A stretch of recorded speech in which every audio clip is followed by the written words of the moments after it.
Today we want to go over retaining records. How long should you retain medical records? And there are a lot of factors that go into that, and we're going to go over these today. So when you think in terms of the length of time medical records ought to be retained, and you're asking how long, you got to realize that there are legal issues related to this, statute of limitations on lawsuits. There are practical issues of storage, long-term storage and protection from fire and theft, things like that, security, and logistical problems, finding them, accessing them, getting to them. So legal, practical, and logistical problems all feed into how long records should be maintained in this whole equation. Now, the American Hospital Association recommends that you ought to maintain full records for a minimum of 10 years per patient, or in the case of minors, 10 years after they reach majority age.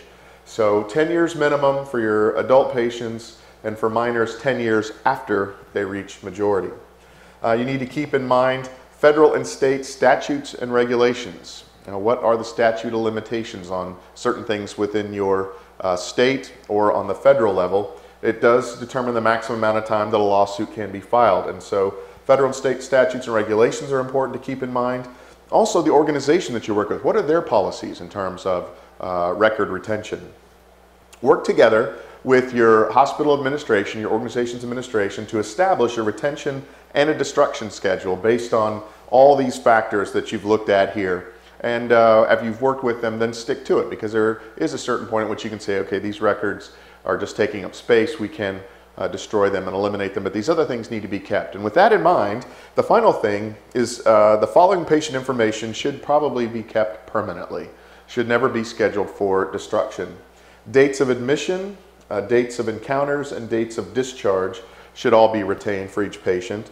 The names of the physicians who are working with that patient, the diagnoses and procedures given to that patient, the patient's history, the results of any physical exams the patient received, operative and pathology reports, and then discharge summaries. These things, at a bare minimum, should be kept permanently. Other things, with these factors kept in mind, can probably be put on the destruction schedule eventually. Well, these are just some of the issues related to record retention that need to be considered when you think about how long should we keep records. And if you'd like to learn more about these matters or related matters, underneath this video you'll see a link. If you'll click on that link, it'll take you to the website that has that information, and while you're on that website, you'll also find a link to an ebook that's ready for immediate download.